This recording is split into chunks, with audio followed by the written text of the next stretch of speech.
अली जाफर साहब और उनके वालिद साहब खुद इस गेम का मुस्तकिल हिस्सा हैं। अयूब खान के दौर में एस.एम. जफर साहब ने ही ये बुनियाद डाली थी। उनको पता है ये चैम्बर की जो सियासत होती है कि हमारे चैम्बर्स के लोग जजों में जज बन जाएं, तो ये बड़ी कहानी होती है। फिर चैम्बर का लिफाफा बिकता है, यानी वकालतनामा जो होता है वो फिर कहते हैं यार इन्हें के जज बैठे हैं, इन्हीं से करा लो, अपना वकील इधर से। यानी मुल्क का तो नहीं सोचा जा रहा। नहीं नहीं, कहीं पे भी नहीं है ये सवाल। ये मेरा और आपका सवाल है, जिनके पल्ले कुछ नहीं है। ये जो बड़े लोग होते हैं, जो यहाँ पे एलीट क्लास है हमारी, ये अपने मफादात के तहत, आप शुगर को देख लें, चीनी एक्सपोर्ट करनी है, मुख्तलिफ पार्टियों के लोग मालिक हैं और हर दौर में एक्सपोर्ट हो जाती है। कोई रुकती है? रूल ऑफ लॉ में एस्टेब्लिशमेंट से बात हो सकती है, आइन से बात हो सकती है? नहीं हो सकती। आइन में कहाँ लिखा है एस्टेब्लिशमेंट ये सियासी इकदाम करे? बिल्कुल ऐसे नहीं ना लिखा हुआ। तो इस बात को जब आप तस्लीम कर लेंगे कि हाँ हकीकत हम मान रहे हैं कि वो है जो उन्होंने प्रेस कॉन्फ्रेंस में 7 मई को कही। हमारे साथ मौजूद हैं जी सीनियर तज्जियाकार आमिर इलियास राना साहब। राना साहब, बहुत शुक्रिया आपके वक्त का। सबसे पहले तो ये बताइएगा कि अचानक हुकूमत को सुप्रीम कोर्ट के जजेस की तादाद बढ़ाने का ख्याल कैसे आ गया?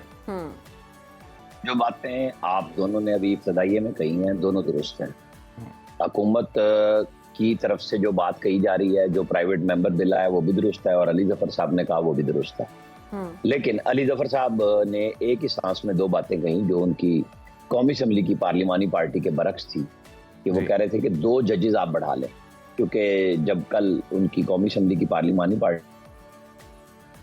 बैठी थी तो उन्होंने कहा था कोई जज किसी कानून और आइन के ऊपर हमारा कोई मेंबर वोट नहीं देगा। तो जो लॉ नोइंग आदमी है वो ये समझते हैं कि 17 से 19 हो जाए, क्योंकि पेंडेंसी बहुत ज्यादा है।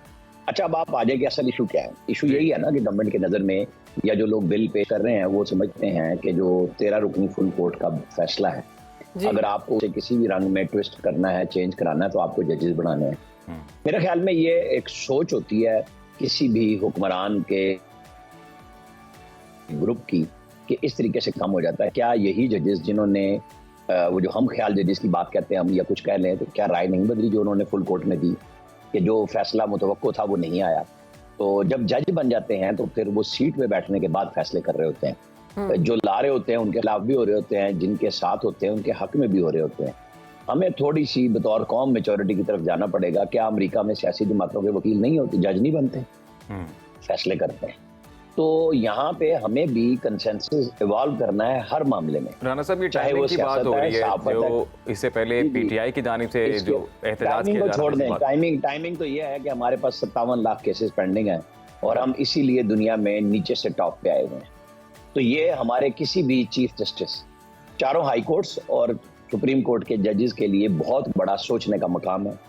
फिक्र की कोई होनी चाहिए कि क्यों जजेस 8-7 केसेस सुनते हैं सुप्रीम कोर्ट में बैठ के। इतना बड़ा पैसा सबको मिलता है, सारे खर्चात रिटायरमेंट के बाद भी दिए जाते हैं, तो इनका काम है पेंडेंसी खत्म करें। अब अगर इनके ऊपर जजेस आते हैं तो ये मुजायका नहीं होना चाहिए। हाँ, जजेस की तादाद बढ़ाएं और फिर टाइम फ्रेम अब कानून के तहत करें, जैसे प्रैक्टिस एंड प्रोसीजर एक्ट हुआ कि जनाब जजेस तादाद लगा दें। जैसे हम यहाँ पे रोजाना शोर करते हैं डॉक्टर्स के बाहर और सिविल जजों के बाहर, दोनों तरफ पेशेंट ही है ना जो केस लेके आता है या मरीज जाता है, कि जी वो बहुत होते हैं और डॉक्टर थोड़े हैं, जज थोड़े हैं, सिविल जज। एक इस्लामाबाद डिस्ट्रिक्ट था जिसमें साहब आम आदमी जो है ना वो यही कॉन्सेप्ट लेकर बैठा हुआ है। इस्लामाबाद में एक जज होता था, डिस्ट्रिक्ट एंड सेशन जज, और इस्लामाबाद ठीक चलता था।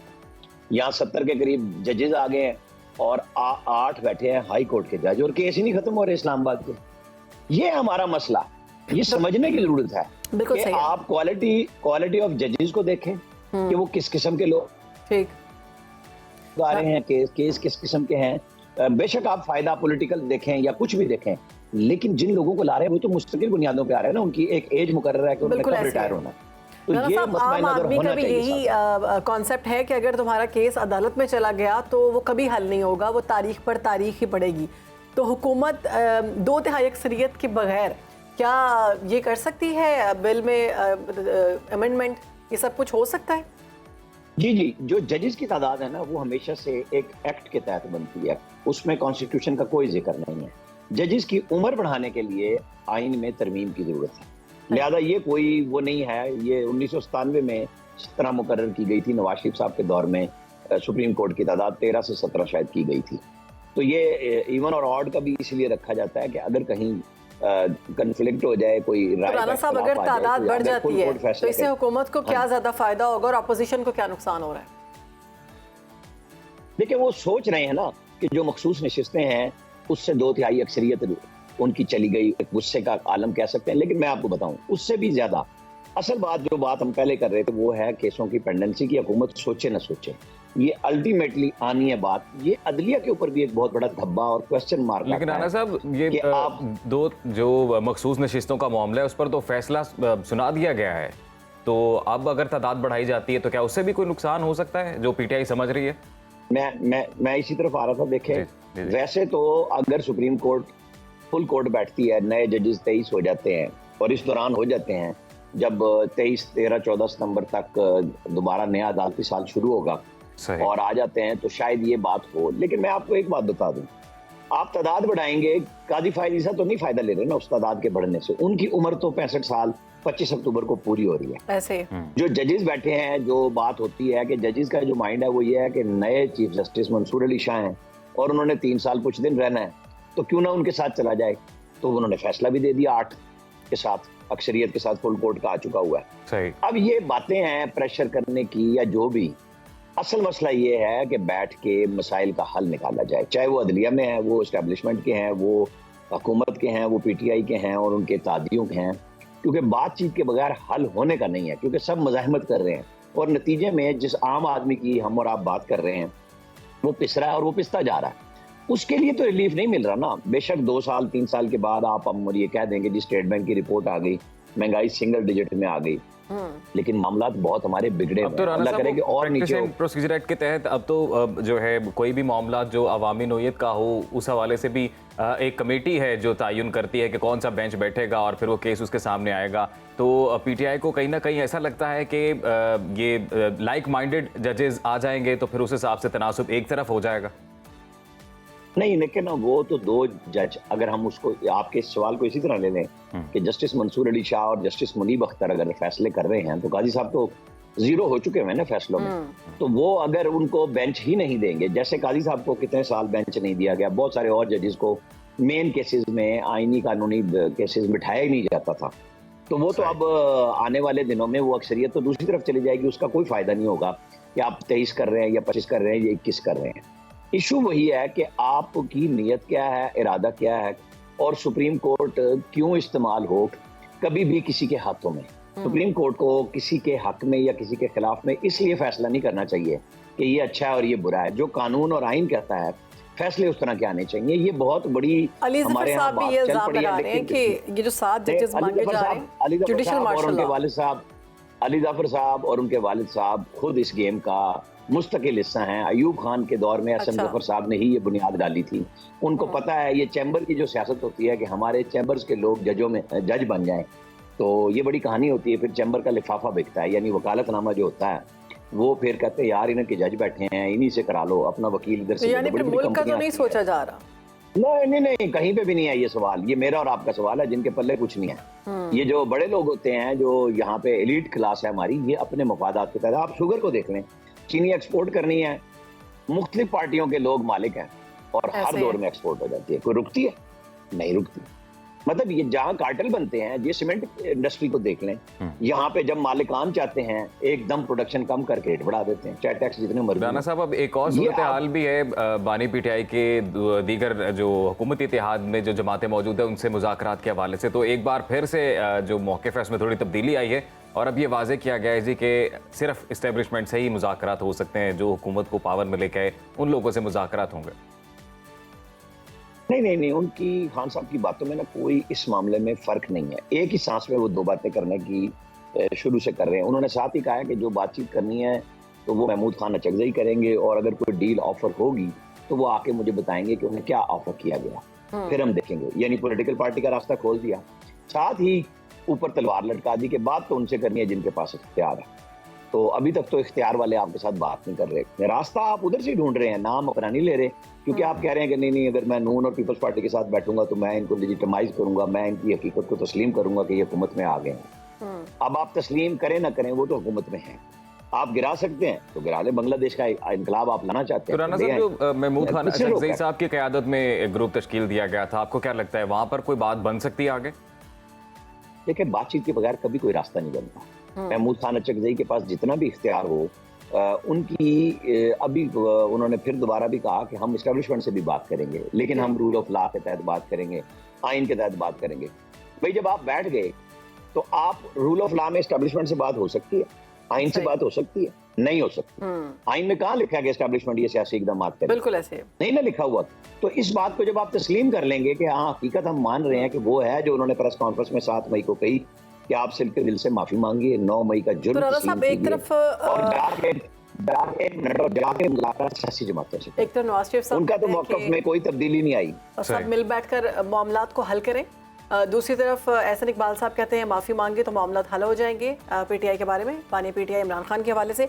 और तीसरी तरफ अगर हम बात करें ख्वाजा आसिफ की, वो कहते हैं कि ये इनके साथ पीटीआई के साथ हमारे मामलात हल नहीं हो सकते। तो ये नून लीग के अंदर भी क्या कोई आपस में खिचड़ी पक रही है?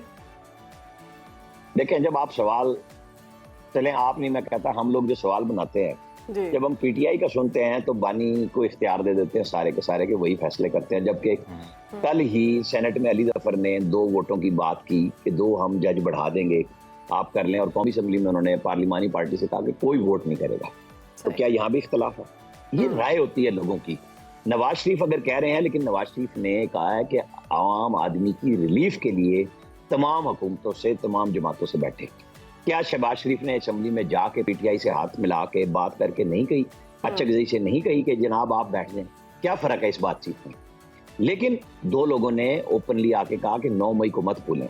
असल में ये होता है कि कुछ लो और दो की बुनियाद पे ही आपके साथ मामला तय होना है, चाहे वो हुकूमत है, चाहे वो इस्टेब्लिशमेंट है और चाहे वो पीटीआई है। सब एक दूसरे को हमारे सामने यानी अवाम के सामने हीरो और पवित्र साबित करना चाहते हैं, और अंदरूने खाना।